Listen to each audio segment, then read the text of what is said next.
প্যান্টের পকেটে রাখি। আর আমার বাবার কথা না হয় বাদই দিলাম, আর একটু ধৈর্য ধরো, তারপর বুঝতে পারবে এই ছেঁচড়াকে তো আকাশ মাহমুদকে। আরও নাস্তা নিয়ে এলো। আমার খাবার কোনো ইচ্ছা নাই, কিন্তু আরুর জোড়াজড়িতে খেতে হচ্ছে। আর মরার টিশান একদিন ক্লাসে আসলে 10 দিন আসে না। কিভাবে জোরে কি করবো আল্লাহ জানে। আচ্ছা দোস্ত, হেনা এমনটা কেন করলো? ছোট একটা কারণে সে আমাকে এত বড় শাস্তি দিল? শোন, ওদের কাছে ছোট বড় নাই, বাবার টাকা আছে দেখে নিজেকে এলিট ক্লাস মনে করে, আর বাকি সবাই খ্যাত। আর সে তোকে কখনোই ভালোবাসেনি, সে তোকে মুর্গা বানিয়েছে প্রতিশোধ নেওয়ার জন্য। এটার মূর্খ কারণ, এটা আমি অনেক আগেই বুঝেছি, কিন্তু কিছু বলিনি কারণ তুই আমায় খারাপ ভাববি। দোস্ত, আমি এখন কি করব? কি করবি জানিস না? অপমানের প্রতিশোধ নিবি, যেমন কুকুর তেমন মুকুর। আরও কি বলিস? ওর বাবা থানার ওসি, আর তার চেয়ে বড় কথা, ওর থেকে অপমানের প্রতিশোধ কিভাবে নিব?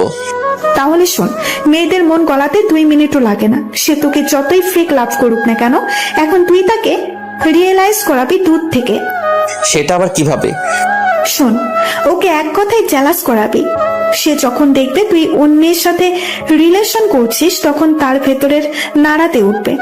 আর সে তো তোকে সহ্য করতে পারে না, তাহলে তুই যে রিলেশন করিস সেটা যদি সে জানে, তাহলে বোস ওর কতটা ফাটবে। সবই ঠিক আছে, কিন্তু আমার সাথে রিলেশন কে করবে? কেন আমি করব? আরে কি বলছিস কি উল্টাপাল্টা? আরে এত সেন্টি খাচ্ছিস কেন? রিয়েল তো করবো না, জাস্ট ওকে বাঁচানোর জন্য করাবো।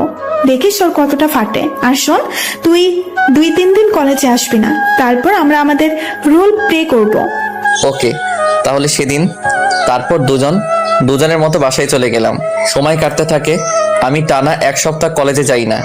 এদিকে হেনার কেন জানি খুব খারাপ লাগছে। কাকে যেন খুব মিস করছে সে। সব সময় হতাশাগ্রস্ত হয়ে থাকে।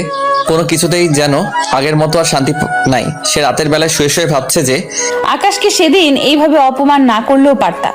ছেলেটা যেমনই হোক মনটা অনেক ভালো। সেদিন যখন কেউ বন্ধু বানায়নি, আরু, তিশান সবাই বলেছে আমি ওর বিপদ ডেকে আনবো, কিন্তু সে বলেছে অতি জোর গেলে মরে যাবে, তাও সে আমাকে ওদের মতো ফিরিয়ে দেয়নি। থুর, কি সব ভাবছি আমি। আমার মাথা একদম নষ্ট হয়ে গেছে ওই খ্যাত ছেলেটার জন্য। না, ছেলেটার কাছে ফিরে মাফ চাওয়া উচিত, কিন্তু ছেলেটা তো আজ 1 সপ্তাহ ক্লাসে আসে না, ওর কাছে মাফ চাইবো কিভাবে? না, কাল দেখি কলেজে আসে কিনা। হেনা সকালে উঠে নাস্তা করে আগে ভাগে কলেজে চলে গেল। আরুর প্ল্যান মোতাবেক আজ আমিও কলেজে যাই। সবাই আমাকে বাঁকা চোখে দেখছে। আরু আর আমি দুজনে একটা জায়গায় বসে আছি। ক্লাসের এখনো ঘন্টাখানিক বাকি। এদিকে হেনা কার কাছ থেকে যেন জানতে পারলো আমি এসেছি কলেজে।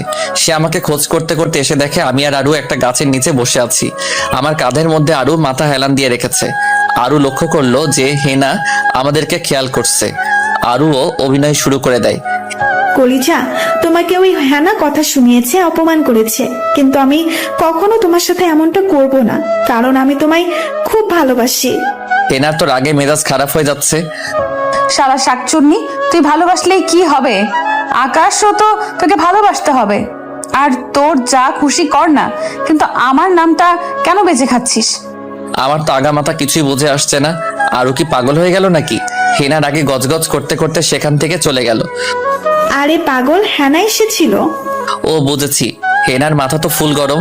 সে ক্লাস না করে বাসায় চলে গেল। শালা লুচ্চা পোলা, তোরা যা করবি কর, তাতে আমার কি? এইভাবে দিন কাটতে থাকে। আমি আর আরু এমন অভিনয় করি যে আমরা দুইজন লাভার। অন্যদিকে হেনা তো দিন দিন পাগল হয়ে যেতে থাকে আমাকে আর আরুকে একসাথে দেখে। হেনাকে দেখলেই আমাদের অভিনয় শুরু।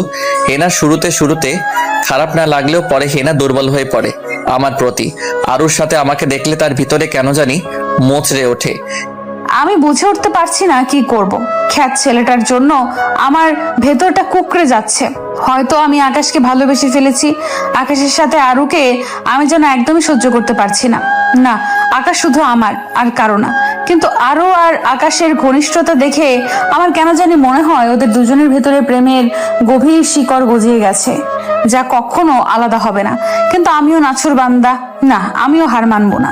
ব্যাটা যদি আমার না হয় তাহলে আর কারোর হতে দেব না, ওকে মেরে ফেলবো। এদিকে আমি তো হাসতে হাসতে শেষ। আমার এখন খুব শান্তি লাগছে।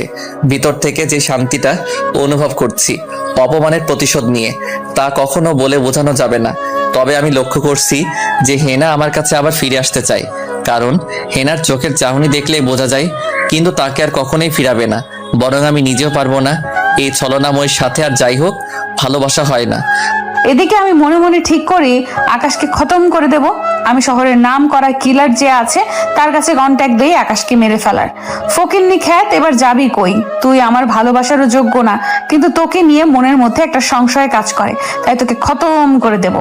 আর এতদিন মানসিক অনেক অত্যাচার করেছিস তোরা দুইটা আমাকে, তোদের ঘনিষ্ঠতা আমার দুই চোখের বিষ। তুই কি মনে করেছিস তোকে আমি ছেড়ে দেব? বলে পৈশাচিক একটা হাসি দেই। পরের দিন সকালবেলা আমি রেডি হয়ে কলেজে আসি। ঘন্টা পড়ে গেছে, তাই সবাই ক্লাস করছে। এমন সময় 10 থেকে 15টা গাড়ি আসে, যার সব কয়টার মধ্যে ছেলে পেলে দিয়ে ভর্তি। সবার হাতে চাকু, চেইন, ছুরি, বিভিন্ন ধারালো অস্ত্র। ওরা এসে কলেজে ভাঙচুর শুরু করে। এই আকাশ মাহমুদকে। আমি তো সেই খুশি। আকাশ, এবার যাবি কই? তোর জম এসে গেছে, তোকে এবার মেরে কুচি কুচি করবে। সবাই তো ভয়ে শেষ। যাকে সামনে পাচ্ছে সবাইকে মারধর শুরু করছে। এই বল আকাশকে। ছেলে একটা দেখিয়ে দেয় আমার ক্লাসরুমটা। ওই যে ওইদিকে সে আছে, প্লিজ আমার ছেড়ে দিন। লিডার যে ছিল সে অর্ডার করলো। এই তোরা যা, বেটাকে তুলে নিয়ে আই। 2 জনকে পাঠালো আমাকে তুলে আনার জন্য। আমার মুখে মাস্ক লাগানো। আর